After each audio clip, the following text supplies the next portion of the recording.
Amen. Nous disons Amen et nous acclamons le Seigneur encore très très fort ce midi.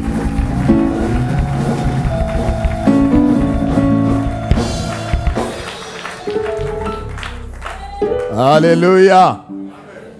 J'ai dit Alléluia. Alléluia. Ah, ça commence à venir. Les rachetés de l'Éternel. Alléluia.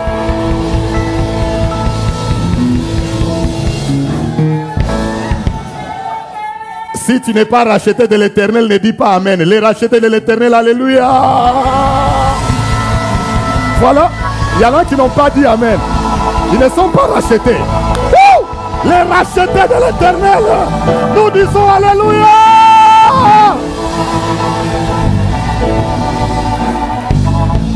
Ah,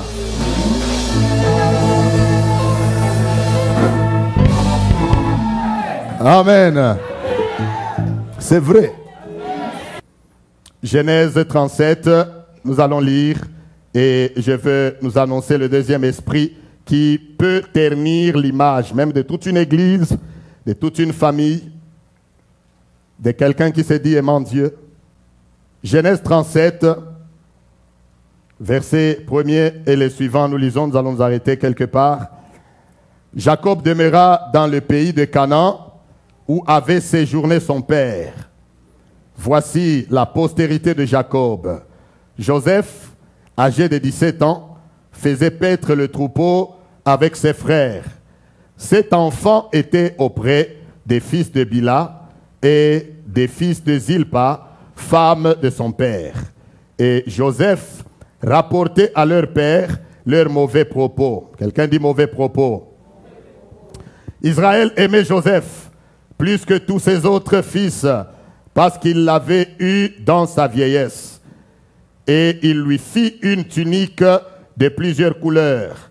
Ses frères virent que leur père l'aimait plus que tous, et ils le prirent en haine. Amen. Ils le prirent en quoi? En haine. Notez bien, soulignez la phrase qui suit. Ils ne pouvaient lui parler avec amitié.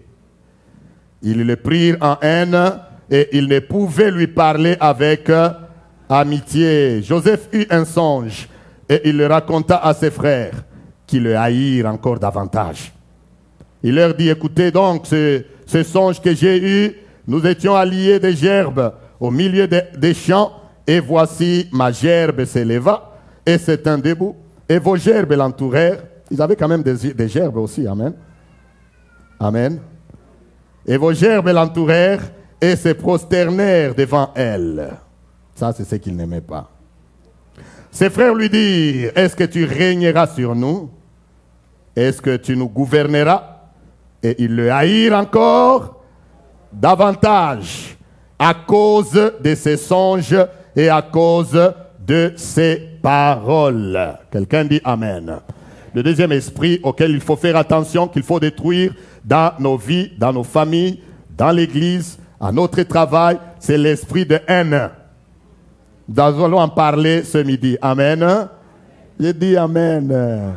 Quelqu'un dit l'esprit de haine. L'esprit de haine, c'est un esprit, bien-aimé, qui ronge les cœurs. C'est un esprit qui détruit les relations. C'est un esprit qui ternit même l'image de quelqu'un. Quelqu'un dit la haine. Allons d'abord dans Proverbes chapitre 10. Nous allons voir ce que le sage Salomon dit. Est-ce qu'on peut lire Proverbes chapitre 10, le verset 12 et le verset 18? Proverbes 10, 12, vous avez trouvé ce verset? La haine excite. Lisons-les à haute voix. La haine excite des querelles, mais l'amour couvre toutes les fautes. Amen. La haine excite les querelles, mais l'amour, vous voyez que la haine est mise et juxtaposée, mise de côté avec l'amour. Il dit la haine excite des querelles, mais l'amour couvre quelques fautes. Oh oh. L'amour couvre toutes les fautes. On va y arriver. Amen. Verset 18. Il dit, celui qui dissimule la haine a des lèvres menteuses. Celui qui dissimule, en d'autres termes, celui qui cache, n'est-ce pas? Qui cache la haine, il a quoi? Il a des lèvres menteuses. Et celui qui répand la calomnie est un insensé. Amen. Rentrons à l'histoire de nos bien-aimés. Ça, c'est ce que la Bible dit au sujet de la haine et de son esprit. Quand on parle de l'esprit, ça veut dire c'est l'esprit qui conduit cette idée-là, cette pensée-là, cette chose-là. Et ici, c'est un grand esprit, mais avec pour lequel nous ne, duquel nous ne parlons pas, ou nous ne parlons jamais, mais qui ronge les foyers, qui ronge les relations, qui ronge les familles, qui ronge même les églises, qui ronge la société. Alléluia. Est-ce que vous êtes avec moi? La haine, l'esprit de haine. Les frères de Joseph, bien aimés, rien que par le fait que Joseph, je vous ai donné les similarités entre Joseph et Jésus, n'est-ce pas? Le fait que le père l'aimait, le fait que le père lui a bâti, lui a cousu une tunique de plusieurs couleurs, mais Joseph avait de l'amour envers ses frères. Mais ses frères, par rapport à ce que le père l'aimait plus que eux tous, ça a créé en eux la haine. Et la Bible nous dit, là où nous avons lu, qu'il ne pouvait lui parler avec amitié. Notez bien, il ne pouvait lui parler avec amitié. C'est là où je trouve la ruse de cet esprit de haine. C'est que c'est un esprit qui, vous n'allez pas le voir avec les yeux, mais vous le saurez par le langage. Quelqu'un dit Amen.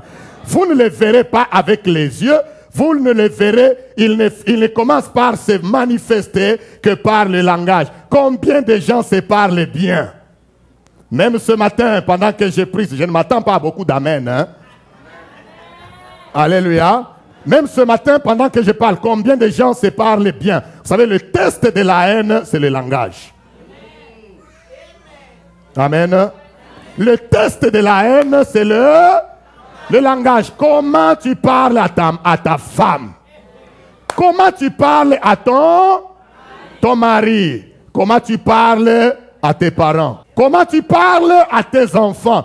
Vous savez, cet esprit s'installe dans la vie des gens et il se manifeste par le langage. La Bible nous dit ici que les frères de Joseph ne pourraient lui parler avec amitié. Ça veut dire quand même Joseph venait vers eux avec une bonne idée. Oh, je vous amène les fromages que papa m'a envoyés. Voici les fromages. Et ils sont en train de dire, voici les faiseurs de songes. Hein? Ils l'ont surnommé. Vous avez lu ça, n'est-ce pas? Ils l'ont surnommé, ils l'ont appelé qui?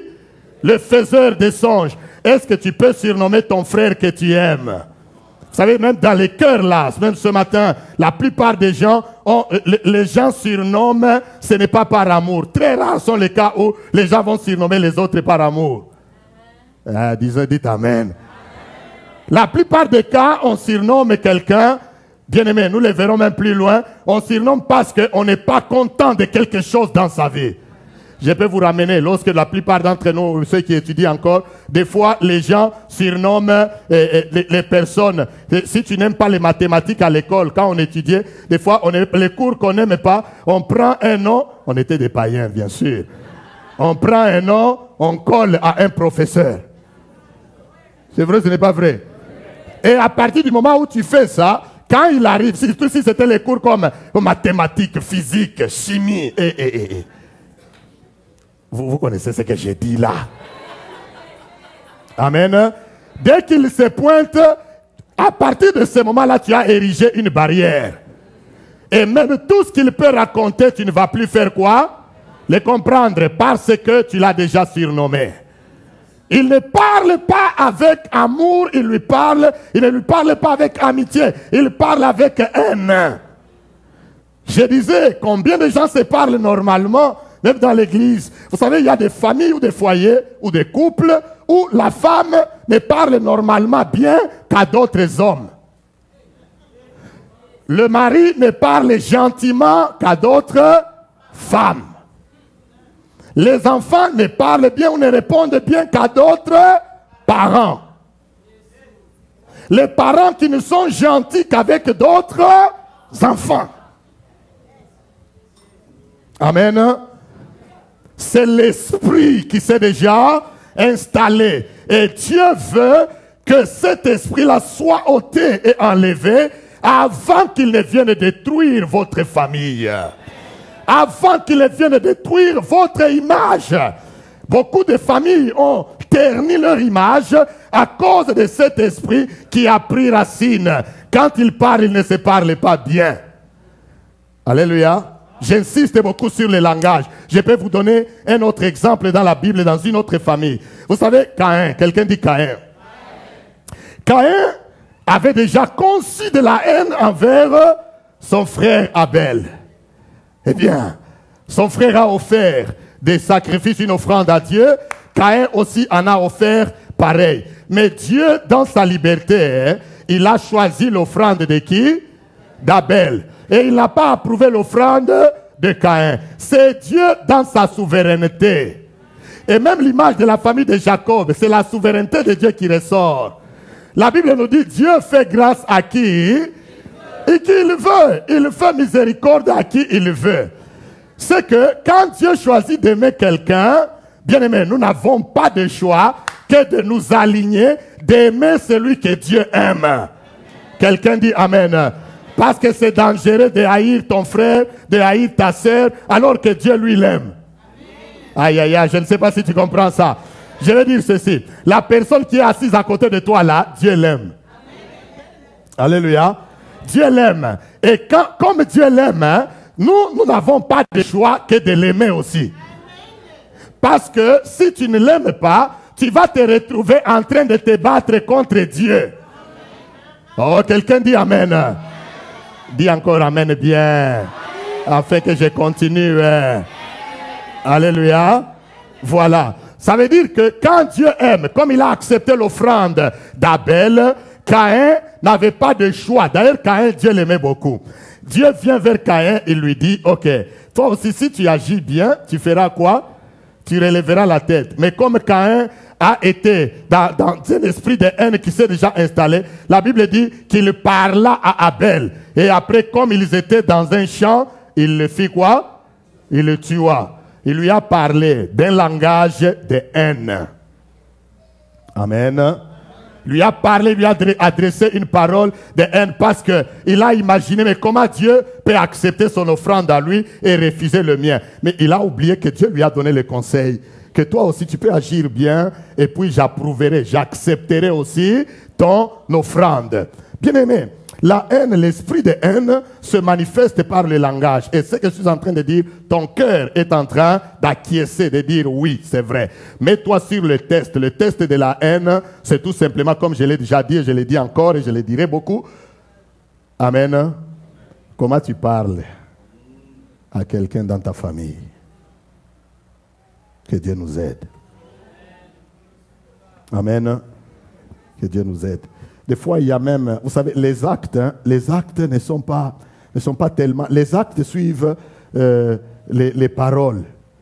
Des fois, quelqu'un même t'appelle. Quand tu le hais, il t'appelle pour te demander de l'aide. Lui, il ne sait pas que tu ne l'aimes pas. Mais regarde comment, la façon que tu réponds, tu prends le téléphone, même si c'est loin au téléphone, en Afrique. Allô, quoi? Quoi? Nini? Mais si quelqu'un d'autre t'appelait directement. Il y a des gens qui sont spécialistes en virage d'attitude. Hein? C'est l'hypocrisie. Il y a des gens qui sont champions en virage d'attitude. Il peut passer directement, celui-ci l'appelle, il répond méchamment. Automatiquement, l'autre l'avait dit. Comment ça va?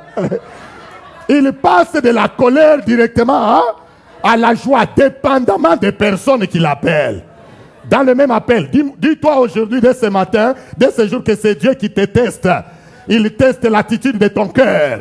Parce que dans le même cœur, ne doit pas y avoir deux sources.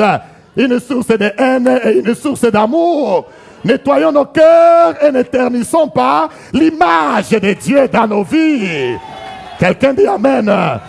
Quand tu parles à ta femme, parle-lui normalement, gentiment. Quand tu parles à ton mari, ma soeur, je parlerai aussi sur l'esprit qui suivra, je crois. Non, après celui-ci, je vais parler de l'autre, et puis l'autre là. Si je n'en parle pas aujourd'hui, prochainement. Mais écoutez d'abord. Quand tu parles à ton mari, ma soeur, parle gentiment et normalement. Le langage compte. Quelqu'un dit Amen. Le langage compte parce que la façon que tu parles, si tes paroles n'ont pas pour source un cœur d'amour, bien aimé, c'est la raison pour laquelle ça crée des querelles comme nous avons lu dans Proverbes. Quelqu'un dit Amen. La haine suscite quoi? Les querelles. Vous savez, quand quelqu'un te parle, très souvent ici nous tous, même au téléphone, comme je l'ai dit, quand au téléphone dans le contexte d'ici maintenant, quand quelqu'un t'appelle, vous savez, il y a des gens, ceux qui font la collection par exemple. Amen. Entre autres, il ne faut pas être quelqu'un qui a la collection tous les temps. Ça va créer même la haine pour la société, là pourtant qui te fournit un bon travail. Aïe, aïe, aïe, aïe, aïe. Ici, si les compagnies étaient là, ils allaient me donner même de l'argent parce qu'ils disent que je parle pour eux. Amen. Oui. Vous savez, quand ils appellent méchamment. N'est-ce pas? Parce que tu as déjà un problème avec eux. Et à la longue, parce qu'ils parlent méchamment, toi aussi tu commences à réagir. C'est la raison pour laquelle les gens qui font des collections, très souvent on prend des gens durs. Tu entends même la façon qu'ils parlent là. C'est vrai ou ce n'est pas vrai? Tu entends la façon qu'ils parlent, c'est parce qu'il sait déjà. Fais seulement un retard d'1 mois. C'est comme ça que je sais. Amen. Oui, c'est comme ça que je sais. Ce n'est pas que moi je suis en collection, jamais. Mais j'ai fait quelques retards des fois. Peut-être un retard seulement de 2-3 jours. Il y a des compagnies qui ne blaguent pas. Hein? Un retard de 3 jours, on met quelqu'un qui est rude au téléphone. Est-ce que vous aimez la façon qu'il parle là? Même prenons un enfant, quand il vient, quelqu'un te parle, il te parle durement. La première réaction, c'est que tu vas sentir ça dans ton cœur, n'est-ce pas? Tu sens dans ton cœur et tu lui dis, ne me parle pas comme ça. C'est vrai ou ce n'est pas vrai? Je parle peut-être à des gens, je ne sais pas moi, peut-être vous venez d'un autre monde. Quand quelqu'un te parle là, automatiquement tu sens que non, celui-ci ne doit pas me parler comme ça. C'est vrai, non? Il ne doit pas me parler comme ça. Parce que le langage, quand il sort avec haine, il suscite aussi la haine. Et les deux, ça devient une querelle. C'est la raison pour laquelle dans des maisons, certaines maisons n'ont pas la paix. Bien aimé, si tu veux la paix, change ta façon de parler. Parle avec amour. Comme je faisais allusion à Caïn, Caïn a parlé à son frère et comme ce n'était pas une parole d'amour, eh bien ça a créé le premier meurtre de l'humanité. Il est devenu le premier tueur de l'humanité. Et Abel est devenu la première victime de l'humanité. La Bible nous dit, les frères de Joseph ne lui parlaient jamais avec amitié. Vous savez, la bonne nouvelle, bien-aimé, est que malgré cela, l'amour de Dieu envers Joseph n'a pas diminué. J'aimerais parler un petit peu à ceux-là qui se croient victimes de la haine quelque part. Quelqu'un dit Amen. J'aimerais te parler, toi qui te vois ou qui te crois, victime peut-être de la haine dans la famille. Peut-être tout ce que je suis en train de dire, toi tu ne le fais pas, mais on le fait pour toi. On le fait à ton sujet. Est-ce que vous me comprenez ce que je veux dire? On le fait. Quand tu ouvres seulement la bouche, c'est quelqu'un qui s'enflamme, qui te minimise, qui te détruit, qui te dénigre. Bien-aimé, tu sais aujourd'hui que la haine suscite les querelles. Mais la meilleure des choses est que, comme dans le cas de Joseph, malgré la façon que ses frères lui parlaient, Dieu n'a pas cessé de l'aimer. Quelqu'un dit Amen. Dieu n'a pas cessé de l'aimer. Parce que la haine des hommes n'annule pas le plan de Dieu sur ta vie. La haine des hommes n'annule pas le plan de Dieu sur ta famille. Quelqu'un dit Amen. Je dis ceci parce que très souvent, quand nous réagissons, bien aimé, nous nous alignons dans la voie des autres et nous commençons à ternir l'image de la gloire de Dieu. Nombreux n'aiment pas être victimes. Alléluia. Mais dans le plan de Dieu, nous devons savoir remplacer, que Dieu soit celui qui combat pour nous. Quelqu'un dit Amen. Comme dans le cas de Joseph, du début jusqu'à la fin. Joseph, vous pensez que Joseph ne savait pas que ses frères ne l'aimaient pas? Il le savait. Vous pensez que Dieu ne savait pas que les frères de Joseph ne l'aimaient pas? Mais Dieu commence à venir. Bien que plus il l'aime, plus Dieu lui fait des songes. Et Amen. Plus il les haït, j'allais dire, plus Dieu lui fait des songes. Il lui donne, il dit, je t'élèverai. Alléluia. Je t'élèverai. Je ferai de toi grand. Voici ce que tu deviendras. Bien-aimé, cela est courant, c'est normal. Très souvent, nous rencontrons dans ce monde, tu rencontreras de l'opposition. Dans ce monde, tu rencontreras la haine. Mais la haine de ce monde n'annule pas le projet que Dieu a pour toi. Vous savez, ce que j'aime de Dieu est que notre Dieu n'est pas influençable. Si Dieu était que, parce que XY ne t'aime pas, il influence Dieu aussi à ne pas t'aimer, ah là, les choses de Dieu ne seraient pas pour nous. Alléluia. Mais Dieu ne peut pas être influencé. Quelqu'un dit Amen. Dieu ne peut être influencé. Le monde peut te haïr. Même le monde entier peut te haïr. Mais quand Dieu t'aime, il t'aime. Personne ne va changer cela. Touche quand même quelqu'un, de lui, Dieu m'aime quand même. Oh, quelqu'un dit Amen.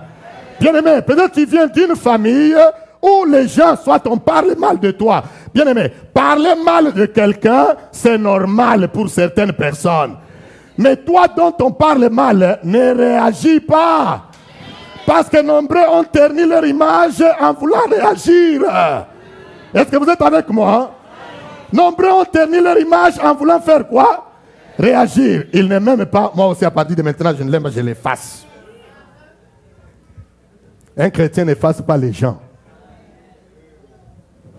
Et Amen. Frère, est-ce qu'on reçoit le message? Amen. J'ai dit, un chrétien n'efface pas. Parce qu'ils m'ont effacé, moi aussi je les raye. Non, non. Tu vas t'entraîner dans un processus de haine qui va ternir, n'est-ce pas, l'image que Dieu veut sur ta vie. Quelqu'un dit Amen. Amen. Tu vas ternir l'image que Dieu a sur ta vie si tu veux répondre. C'est la raison pour laquelle nous voyons, Joseph n'a pas réagi. Gloire à Dieu. Bien-aimé, cet esprit-là n'est pas pour nous. Amen. J'ai dit que cet esprit-là n'est pas pour nous en tant qu'enfants de Dieu. L'essentiel est que quand Dieu t'aime et Dieu nous recommande l'amour, nous devons nous accrocher à ce que Dieu nous recommande. L'Église, c'est l'amour. Amen. Je répète, j'ai dit l'Église, c'est l'amour. On te donne l'amour, toi aussi fais quoi? Donne l'amour. Amen. On te montre l'amour, toi aussi montre quoi? Tu as une situation, les gens t'entourent, ils te viennent en aide. Toi aussi, quand il y a la situation des autres, toi aussi entoure-les, viens-leur aussi en. C'est ça l'amour. Prêchons l'amour. Touche quelqu'un, dis-lui, prêchons l'amour. Amen. Amen. Prêchons l'amour. Aimons-nous. La Bible dit aimons-nous les uns. Hein? Vous savez, c'est ça le grand test que Jésus a donné. Des fois, ça me dépasse. Jésus n'a pas dit lorsque vous verrez des miracles, vous verrez des prodiges, c'est là qu'on saura que vous êtes mes disciples. Non, non. Amen. Jésus n'a pas dit ça. Il a dit lorsque les gens verront quoi? Que vous vous aimez. Le premier commandement, c'est l'amour. Quand les gens verront combien vous vous aimez, c'est là qu'ils sauront que vous êtes réellement mes disciples. Ce n'est pas la haine. Même dans le foyer, Dieu est dans une maison où il y a l'amour. Papa aime maman, maman aime papa. Les enfants aiment les parents aiment les enfants. Les frères aiment les sœurs aiment les frères. Les cousins, les cousines, on s'entre-aime. Et Dieu est là. Quelqu'un dit Amen. Parce que le Seigneur m'a donné ce message, parce que nombreux prient et ne voient pas la main de Dieu. Leur image devient ternie. Ils pensent que Dieu n'écoute plus. Bien aimé, Dieu entend la prière. Comme nous serons là le samedi prochain, si nous allons prier en ces lieux de 10h jusqu'à 16h. Dieu écoute la prière. Mais nos cœurs doivent être nettoyés de l'amour. On ne doit pas trouver dans une famille où les gens, soit ils ne se parlent pas, ou soit ils se parlent méchamment. Amen. On ne doit pas trouver une église où soit les gens ne se parlent pas, ou quand ils se parlent durement. Non. C'est un esprit qui s'installe et la suite vous en connaissez. Amen. Quand ils ont conçu ça, la suite, ils ont dit, voici les faiseurs de songes, faisons quoi? Tuons-le et jetons-le. Débarrassons-nous de lui. Amen. Exactement l'esprit qui hantait Caïn, cet esprit-là est venu aussi hanter la famille de Jacob. Le même esprit est en train de hanter la famille des enfants de Dieu aujourd'hui. Quelqu'un dit Amen. Touche d'abord ton cœur, dis la haine, ta place n'est pas ici. J'ai dit touche vraiment ton cœur, parle-toi toi-même. Parce qu'ici je ne peux pas te dire de parler à quelqu'un. Non, non. Parce que le langage là, tu dis ça va créer un problème encore. Et dis la haine, ta place n'est pas ici. Dis la haine, ta place n'est pas ici. Invitons l'amour. Dis l'amour entre dans ses cœurs. Amour entre dans mon cœur. On le saura par le langage. Amen. Amen. Parce que je vous disais que nous allons travailler avec deux familles. Nous prenons quelque chose de cette famille, nous prenons aussi quelque chose de l'autre famille, nous mélangeons et nous appliquons dans notre famille. Quelqu'un dit Amen. 1 Samuel 17, je vais lire à partir du verset 12 jusqu'au verset 18 et je vais sauter pour aller lire verset 26 à 33. Vous avez trouvé? Or, David était fils de cet Éphratien de Bethléem, de Juda, nommé Isaïe, qui avait 8 fils. Vous avez vu, il avait combien de fils? 8 fils. Et qui, du temps de Saül, était vieux, avancé en âge. Les 3 fils aînés d'Isaïe avaient suivi Saül à la guerre. Le premier-né de ces 3 fils était parti pour la guerre, s'appelait Eliab. Le second, Abinadab. Et le troisième, Shama. David était le plus jeune. Et lorsque les trois aînés eurent suivi Saül, David s'en alla de chez Saül et revint à Bethléem pour faire paître les brebis de son père. Le Philistin s'avançait matin et soir et il se présenta devant pendant 40 jours. Isaïe dit à David, verset 17, vous avez vu ça? Isaïe dit à David, son fils, prends pour tes frères cet épha de grains rôtis et ces 10 pains et cours au camp vers tes frères. Situation similaire, n'est-ce pas? Cours au camp vers tes frères. Porte aussi ces 10 fromages au chef de leurs milliers. Tu verras si tes frères se portent bien et tu m'en donneras des nouvelles. Amen. Donc à ce stade, David est parti pour amener ces choses à ses frères envoyés par son père. Verset 26. Maintenant, David est arrivé sur les champs. La Bible dit, David dit aux hommes qui se trouvaient près de lui, que fera-t-on à celui qui tuera ce Philistin et qui ôtera l'opprobre de dessus Israël? Qui est donc ce Philistin, cet incirconcis, pour insulter l'armée du Dieu vivant? Le peuple répétant les mêmes choses lui dit, c'est ainsi que l'on fera à celui qui le tuera. Verset 28. Eliab, quelqu'un dit Eliab. Eliab, son frère aîné, qu'il avait entendu parler à ses hommes, fut enflammé de colère contre David. Et il dit, pourquoi es-tu descendu? Et à qui as-tu laissé ces peu de brebis dans le désert? Je connais ton orgueil et la malice de ton cœur. C'est pour voir la bataille que tu es descendu. David répondit, qu'ai-je donc fait? Ne puis-je pas parler ainsi? Et il se détourna de lui, s'adressa à un autre et fit les mêmes questions. Le peuple lui répondit comme la première fois. Alléluia. Très souvent nous lisons cette histoire pour parler de Goliath, mais j'ai voulu aussi l'illustrer pour parler de cet autre esprit. Nous en avons déjà combien? Deux? De cet autre esprit, je vais parler du complexe. Quelqu'un dit complexe. Les complexes, qu'ils soient d'infériorité, qu'ils soient de supériorité, ils cachent toujours quelque chose. Ah, amen. Il cache toujours quelque chose. Même tel que tu es assis là, bien aimé, ne sois pas assis dans un complexe. Les complexes, ça veut dire que c'est une attitude qui, devant certaines personnes, tu te vois grand.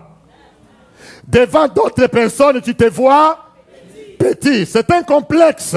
Ça, ce n'est pas dans la pensée de Dieu. Dieu veut que nous soyons normal.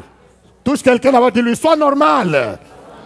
C'est vrai, l'humilité nous oblige que nous puissions nous voir, que chacun de nous se considère l'autre comme plus grand que lui. Là, c'est dans l'état normal. Mais quand tu es complexé dans la vie, ça veut dire que quelqu'un se présente devant toi, toi tu trouves que non, celui-ci, il est trop grand, il se croit plus grand que moi. Ou bien quelqu'un d'autre se présente devant toi, tu te dis, mais celui-ci là c'est rien, celui-ci sont des petits, ça, des petits. Vous n'avez jamais entendu des langages pareils? Quelqu'un, quand il te voit, même si toi tu fais des exploits, il te dit, mais lui là, lui c'est mon petit, hein? C'est ça l'histoire qui passe ici. Quelqu'un dit amen. C'est ça l'histoire qui se passe. Eliab est incomplexé. En même temps, complexe de supériorité, mélangé du complexe d'infériorité. Quelqu'un qui est animé par cet esprit-là n'aime pas le progrès des autres. Quelqu'un dit amen. Il ne va pas aimer le progrès de David. Parce que pour lui, David est qui? David est petit. Comme il est petit, il doit rester petit. Il ne peut pas réussir là où nous, les grands, nous avons échoué. Oh, quelqu'un dit amen. Bien aimé, comme je l'ai dit encore l'autre fois, Dieu est celui qui choisit qui il veut. Il fait grâce à qui il veut. Il y a des gens qui ne tolèrent pas que les autres peuvent réussir. Oh, alléluia. Il y a des gens, quand il a déjà, il t'a déjà conçu dans sa pensée, dans son esprit, il te voit petit. Pour lui, il doit réussir avant toi. Amen. Et toi aussi, si tu prends cet esprit-là, tu le gobes, bien aimé, c'est pourquoi beaucoup de gens ne font pas de progrès dans la vie. Amen. Parce que tu te retrouves devant quelqu'un, tu te vois tellement petit que tu ne sais pas que c'est Dieu qui lui a fait grâce. Dieu peut me faire la même grâce. Comme lui, il a réussi, moi aussi je peux réussir. Il y a des gens même prendre l'exemple de l'autre parce qu'il est complexé, parce qu'il va croire que lui, il est devenu, on ne sait pas quoi. Bien aimé, Dieu met des gens devant nous pour que nous puissions les aimer et que nous puissions les prendre comme modèle. La personne que soit tu aimes ou devant qui tu es complexé, le complexe va créer la haine. Ça se suit. Quelqu'un dit amen. Vous savez, ils sont sur le champ de bataille. Moi, je pense que ce que Eliab devrait faire, quand il a vu David, il devrait se réjouir. Amen. Eliab devrait se réjouir. Il voit David venir avec le fromage, les choses que leur père lui a envoyées, les pains. Il arrive, il leur donne. Mais David, comme il était guerrier, David arrive sur le champ, Dieu aussi fait coïncider les choses. Quand David arrive, Goliath aussi fait quoi? Goliath sort. Goliath commence à menacer Israël. Et le roi, et l'armée, tous ils se cachent. David regarde et dit, mais qui est cet incirconcis qui peut mépriser l'armée de l'Éternel? David commence à poser des questions. Qu'est-ce qu'on va faire à la personne qui va tuer Goliath? On dit, bon, voilà, la personne qui va le tuer, il va prendre d'abord la fille du roi. David était célibataire, il dit, aïe, aïe, aïe, je deviens gendre du roi. La deuxième chose, la maison de son père sera affranchie de l'impôt, des taxes. Amen. Ainsi de suite. David se frotte les mains et dit, oh, voici l'occasion. Et il a bien fait. Il pose la question aux gens et son frère la prend. Son frère l'aîné l'appelle. Il lui dit, écoute David, d'abord premièrement, à qui tu as laissé, suivez ces questions, je vais m'arrêter bientôt. Il dit, à qui tu as laissé les peu de brebis que tu gardais? Vous savez que ça c'était une bonne façon de parler. Amen. C'est le mépriser. C'est vous lui dire, toi, d'abord, même si tu es berger sur un petit troupeau. Tu es petit, toi. Qu'est-ce que tu es venu faire ici? Dans les champs où nous, les grands. Il a oublié que les champs où eux, les grands étaient, mais les grands étaient en train d'échouer. Des fois, ça prend les grands, là où ça prend les grands qui échouent, ça prend un petit qui réussit. Mais quand on est complexé, on ne va pas le permettre. Les complexés ne vont pas permettre cela. Peut-être la personne qui va vous sauver, c'est la personne devant qui vous êtes complètement... Lui, il est toujours petit. Lui, il ne peut pas réussir. Faites attention avec de telles personnes dans votre famille. Et si toi, tu es la personne qui est considérée ainsi, bien-aimé, frotte-toi les mains. Il y a quelque chose qui arrive. Ah, quelqu'un dit Amen. Il dit, David, à qui tu as laissé ces peu de troupeaux de ton père là? À qui tu les as laissés? Il dit même, il ajoute, il dit, je connais la malice de ton cœur. C'est pour voir la guerre que tu es venu. Je me mets dans la peau d'Eliab. Vous pensez qu'Eliab disait ça des bons cœurs, des situations normales? Parce qu'il se disait, c'est ça le complexe, il se disait, là où nous avons échoué, si ce petit vient réussir, aïe, aïe, aïe, aïe, aïe. C'est pourquoi il faut le faire quoi? Le contrecarrer, l'écarter. Mais la bonne chose est que la Bible nous dit David se détourna de lui. Alléluia! David est un homme instoppable. Détourne-toi de quelqu'un qui veut te bloquer dans la vision que Dieu t'a donnée. Quelqu'un dit Amen. Détourne pas, n'avale pas, même si c'est le diable. Hein. Quand tu sais que le diable veut t'arrêter, ne t'arrête pas. Détourne-toi de lui. Oh, quelqu'un dit Amen. Détourne-toi de lui. David se détourne et il part parler aux gens qui peuvent l'écouter. Amen. Vous savez, il y a des gens, je vais m'arrêter là-bas, il y a des gens qui parfois peuvent t'entourer. Leur mission, c'est de bloquer la vision que Dieu t'a donnée. Amen. Tu veux te marier à celui-ci, il dit, attention, lui là, il nous a demandé la main, maintenant c'est ton tour. Amen. Complexé. Il peut vous avoir demandé la main, mais vous n'étiez pas les bonnes personnes pour lui. Amen. Parce qu'il y a des gens qui aiment influencer les autres. Là où lui, il a échoué, il veut que tout le monde fasse quoi? Mais la personne peut n'avoir pas été le tien. Mais maintenant, il est arrivé au bon tour, la personne qu'il faut. Il ne faut pas décourager. Amen. Des choses comme ça fait quoi? Aïe, aïe, aïe, aïe, aïe. Je sens des choses. Amen. Amen. Des choses comme ça fait quoi? Même dans les affaires.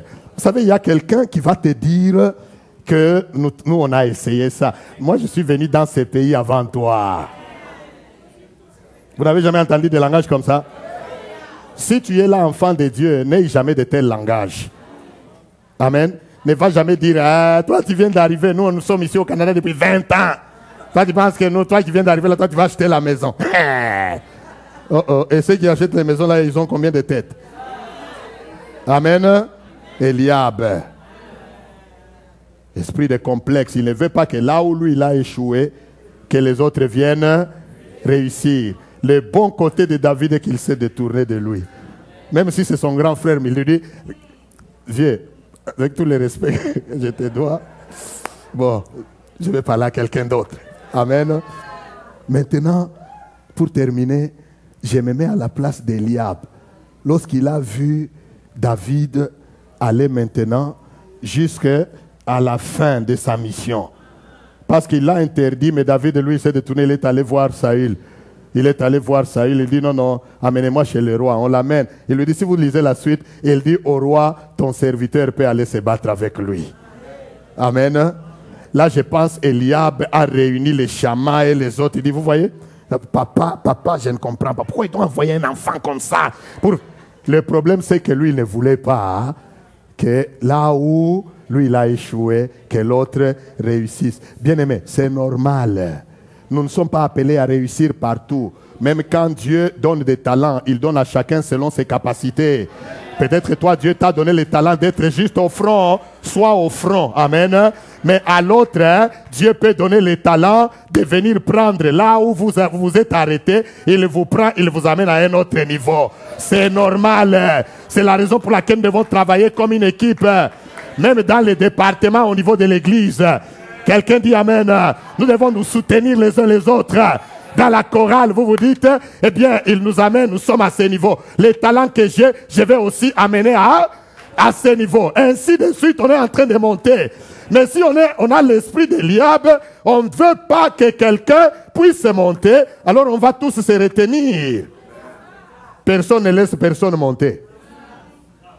Amen. Aïe, aïe, aïe. Que Dieu nous aide. Oui, c'est très solide. Ça, vraiment, c'est très solide. Amen. Mais je reviendrai. Alléluia. Mais esprit d'Eliab est là.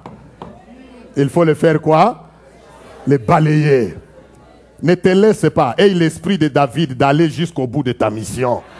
Que personne ne t'arrête. Il y a des gens qui échouent seulement parce que tu refuses les mariages parce qu'on a dit que les mariages là au Canada, ça ne marche même pas.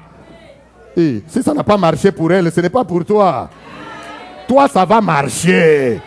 Détourne-toi des gens négatifs. Ne va pas toi aussi, tu commences à créer des problèmes parce qu'on a dit que les mariages au Canada, ça ne marche pas. Tu deviens insoumis à ton mari. Toi, sois soumis.